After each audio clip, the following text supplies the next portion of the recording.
Hey guys, so today marks, it's March 3rd by the way, today marks my 5th month post-op. It is my 5th month of surgiversary. I don't know how you would want to say it, but 5 months since I had gastric bypass. So I'm still pretty new, but we're almost obviously to the halfway mark for being a year post-op. So I kind of want to just kind of touch base with y'all and let you know how I'm doing, how I've responded to my pouch, feelings on surgery, and all the nitty-gritty, everything. So when I went in, I weighed a total of 288 pounds, and as of today I weigh 216 pounds. So that is a grand total of 72 pounds lost in 5 months. I actually had a bit of weight gain. It was about 7 pounds of weight gain. So I went from 215 to 222 pounds. So I went back up, and that was recent. And I've, done what I needed to do to get back down to, so I lost about 6 of that 7 pound weight gain. Why did I have weight gain? Well, I'll tell you. Basically, I kind of put myself through an experimental phase where I was like, can I try that? And I want to try this food and that food. And we got a little, a little bit much. We got a little bit too much. And I also wasn't meeting my protein intake. I wasn't sleeping very well. I wasn't getting my fluids in, and I wasn't taking all of my vitamins. Basically, almost completely reverted back to what I was pre-op. And feeling wise, I felt tired, I felt drowsy, I felt, oh my gosh, what's wrong? And I want to say it was just a bout of self-sabotage. The reason I can sit here and talk so calmly to you about it and not beat myself up about it like I've done in previous videos is because the mere fact that my pouch is the aid that I've been saying for years that I needed and wanted and all of that, and that phase just proved that to me. I absolutely hate being told what to do. I hate rules. I hate following rules unless I think that they're just. And obviously these are just rules, but I felt like I can do what I want to do. And I go out a lot with my friends. And I think I just kind of missed being old Karen. And when I stepped on that scale and saw that the scale went back up to 220 pounds, I was like, okay, you need to get it together. Because a friend of mine, Jane Trinette, before I had surgery, this is when I was battling the doctors and all that stuff, she said to me, what are you doing this for? What is this for? And she was like, and I tried to answer, she's like, what are you doing it for? What is it for? And she kept saying that, and that entire conversation replayed in my head, looking at that number 222. And I said, what are you doing this for? What did you do this for? What did you have this life-altering experience for? And then that moved in my mind to one of the last few things my father said before he had surgery to his mother. And she said, why are you trying to do the surgery? I think I've told you guys this before, but she asked me, why are you doing the surgery? And he said, because Mom, I'm trying to live. And I can hear his voice so clearly in my head saying, I'm trying to live. And I saw that 222 on that scale, and I said, you've forgotten that you are trying to live. And ever since then, and this was, like I said, this was last week, last week. Ever since then, we've been back at it. Meeting the protein intake, getting as many fluids as I can, get my dairy in, getting my vitamins in every single day, twice a day, getting back on track, because at the end of the day, I have to remind myself, what is this for? Why are you doing this? It's so that you can live. Because I haven't been living. I've been existing, but I've not been living. And there is a fine difference. 5 months post-op, I already had the thoughts of, you know, could you have done all this without surgery? And I think that if my mind had been right, yes. I think I didn't need surgery. I probably could have done it without it. However, my mind was not right. And it took the process, the amazing, extensive process of my surgical team and the company that I went with and the doctors that I went with to bring me to that point where I can say, looking at a number, looking at 7-pound weight gain, no, I want to live and I want to do this, because when I am following my program, I feel better, I look better, there's an air about me that's lighter, and I'm becoming more of who I used to be, in the better sense of the word, and more of who I'm supposed to become. I always say this, for my ladies, be the woman you want to be today. Yes, try that again. Be the woman you want to be tomorrow, today. So excuses are done. I'm not gonna make excuses. I think, you know, at this point, thinking back on, you know, that morning in the hospital, I had a horrible cough. My mom said, try to hide it because you may not have surgery if they see your cough and think you're sick. And I remember, you know, my stomach had been aching from the cough, just a persistent cough, and you know, I was dying for food. I've been on liquids for like 2-3 weeks, but I remember thinking to myself, you're gonna wake up and your life is different. And there's no going back. And let me tell you all, even in that 7-pound weight gain, even in that, you know, I'll try a bit of this and I'll try a bit of that, my pouch is doing its job. There have been foods that I, you know, probably shouldn't have that. Almost immediately, I want it. And so I'm so thankful to my surgical team. I'm so thankful to my pouch, because it's allowing me to see food in a different light, to see myself in a different light. It's allowing me to live. Every aspect of my life is different. I'm starting to notice people, mainly men on the street, you know, wanting to hold doors for me, if that makes sense, because I've had people hold doors rolling their eyes like, you know, but the guys are, let me get that for you. And I'm like, oh, thanks. Moseying about my day. I've had people, like men, I keep saying people, I've had men, please go in front of me, even though they were waiting forever. And I'm kind of like, okay, thanks, what's up? At work, Charles, but a lot of other people too at work are noticing my style is different because I'm wearing LuLaRoe leggings. Thank you, Sarah and Vanessa. But I'm wearing LuLaRoe leggings just because it's a perfect kind of transitioning outfit, so I'm not spending all of my money on jeans and dresses, which I did spend money on that no longer fit after a week. They were too big, so having the leggings and stuff is really helping, but I am starting to grow into the woman that I wanted to be and have always known myself to be. And it's beautiful, it's amazing, and I'm forever grateful. I still don't know how to take compliments well. I often will start with the excuse thing and the explanation thing whenever, oh my God, you look so nice today. Well, you know, I look like I do.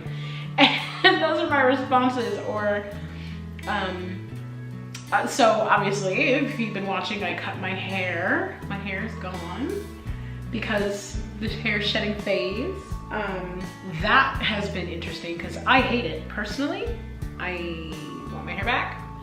But every now and again, I'm noticing, no, you kind of look cute though, girl. Like, that's cute on you. And everybody has been telling me that they like it and it looks good on me. And my response is, well, you know, it's gone. Like, really? The most important thing is that I'm starting to come alive. And every day, everyone that has seen me, not necessarily at my lowest or my worst, but they've seen me at a stage where I wouldn't say was me. They're noticing, oh, you're wearing jewelry and you're wearing, you know, all these nice outfits, and oh, you're wearing heels. I used to wear heels every single day. I didn't think of myself as pretty, but I did notice that I was a woman. And so, not that you have to be a woman to wear heels, don't come for me. But I used to wear heels every day, I used to wear dresses every day, I used to wear earrings and rings and bracelets and everything, necklaces every day. Adorned myself in jewelry and such.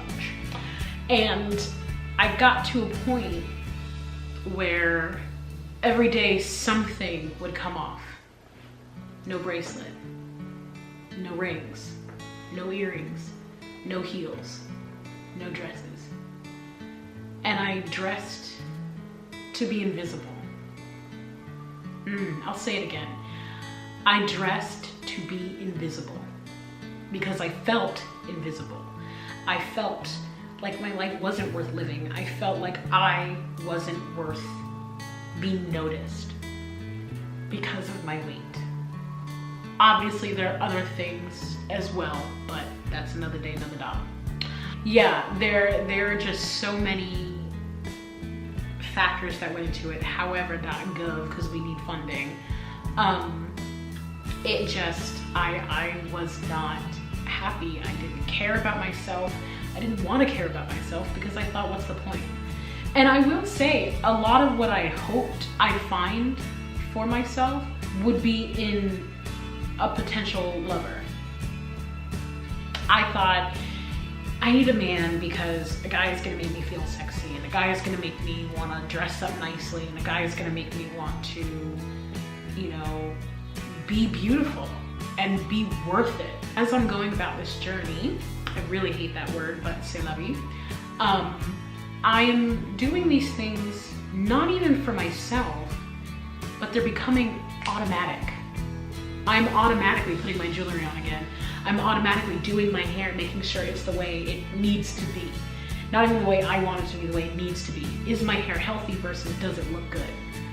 And I think even wearing the brighter colors, I love wearing earth tones and I love wearing black, okay? But I'll add, you know, pink here and there, or purple here and there, you know, things like that. It's becoming automatic. I'm automatically settling into a woman that is bright and loving and funny and caring and happy and confident for herself, in and of herself. And it's just, it's awesome. It's kind of, it's really cool to actually be going through that. One question I get probably daily is, how do you feel? And to be honest, I haven't really thought that much about how I feel. Being 5 months post-op, how do I feel? I feel like I'm waking up from the longest nap. That would be my answer to that question. I do again want to thank all of you for joining me in these random, convoluted, often inconsistent videos. I'm doing my best to figure it out. I want this channel to be so much more than what I've been doing with it, and that just takes time and patience, but on both our parts, honestly. But for all of you who are watching and who are supporting, thank you so much. God, 5 months post-op, 5 months ago. At this time anyway, I was sleeping in the hospital, but 5 months ago I changed my life, October 3rd, 2017. My life changed. The last time I weighed 216 pounds was the day I had my last pediatric appointment, pediatrician. You get it. The last day I saw my pediatrician, Dr. Khan, and I remember I weighed 216 pounds and my sister weighed 180. And she was making fun of me because I'm her little sister that's way bigger than her now. And I kept thinking, why am I getting so big? What's going on? What am I doing? Why is she bigger than me, but I'm bigger than her?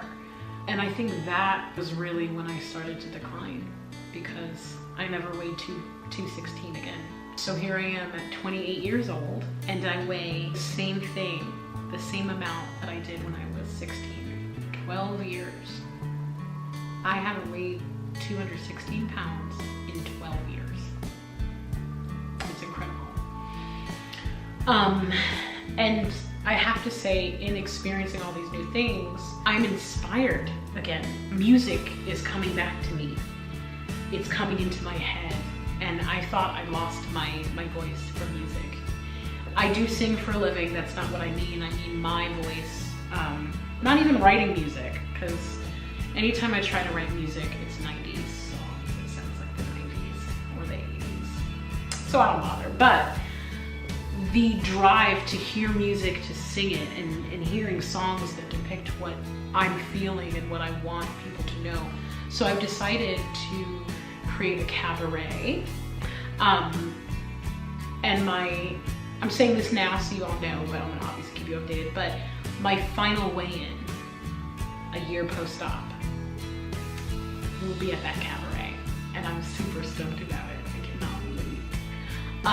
I think it's gonna be really exciting. I think it's giving me something to work towards, and I'm waking up. So I'm super, super happy. Of course, I'm not happy every day, all day, but you know, it is what it is, and we're learning, you know, don't skip meals. Did that sometime last week and felt like crap. Don't, you know, overindulge. Don't eat things you're not supposed to eat, because food is just not the answer. Honestly, food is not that deep. Like, I love food and all, like I love the taste of delicious, flavorful foods, but I'm starting to turn my attention to things other than, I'm sad, I want Oreos. You know what I mean? Things like that. We're not, you know, I'm sad, deal with these feelings. Why are you sad? Talk to yourself, write it down, do whatever you need to do, listen to a 90s jam if you need to get through it, but handle it so that tomorrow or the next minute, the next hour, the next day can be better, because you are better. And I think I might have y'all join along with me, but I was thinking about signing up for a dating site. I'm very apprehensive about that. I don't know that I'm gonna do that right away. I've been thinking about it because I don't even want to be in a relationship right now, but I would like to understand dating in today's world, because everything I know about romance is from the 90s, because that's when I grew up, or 80s movies. So I would kind of like to go on dates and just see what it's like, and see how people are, and meet new people. If that's even a thing. It's probably a very 90s mentality to have nowadays. I think people just want to have intercourse, if you will. But I'm thinking about it. I really don't know, because the last time I did online dating or mobile dating apps, it was rough. I had a lot of really horrible people tell me things like, you should get off because no one's gonna want to be with you. And I was like, oh, okay. Thank you for the heads up. I'll go ahead and delete it. And I deleted the app. I had a guy who commented on my picture and said, "Are you serious? LOL," and put like laugh emojis, which I thought was redundant. You already laughed out loud, but that's neither here nor there. So I didn't feel like, or I still kind of feel like apprehensive about opening up that door to cyberbullying, but we'll see. I don't know. My mother's always telling me you can't meet people if you're at home or if you're at work. So, I don't know. I'm just not really big on clubs. Actually, I hate them. I think they're stupid. And I'm not good at bars because there's usually cigarette smoke and I can't do that. So, any ideas? Again, not really looking for a relationship because I'm not ready for one right now, but just to like meet new people and hang out and have a good time. Yeah, I think that's just about it. I'm happier. I've not thrown up at all. I think that phase is done, thank goodness. But yeah, life is pretty good. I'm just, like I said, I'm inspired and I'm happier and I'm lighter and I'm waking up. And I can't ask for anything more than that in this life. I think that to finally be able to live it is the greatest gift that anyone could give me. So I want to end it by saying thank you all so much. I know I'm beautiful. I know that I am an incredible light in this world, and that when I do find or meet that special someone, or he finds me, I will have an insurmountable amount of power. of love to give. And I cannot wait to give that love to him. Let's continue the road to happiness, y'all. And I want to tell you that if you ever feel like you're not worthy, or you're not worth living, or you're not enough, or you're even a joke, it's not true. It's so not true. You are more special than anyone in the world because you are you. Everything that you are meant to be. All of that outside noise, let it go. Let that noise go. And let go of what people think and feel of you and about you. It's not worth their time, and it's not worth your time. It's your life. Own it, claim it, live it. You are more than enough. You're special. You're amazing. You are exquisite. I love you. I'm happy for you. And I'm cheering you on. So with that, I say bye-bye. And I will see you all next time. Bye, guys.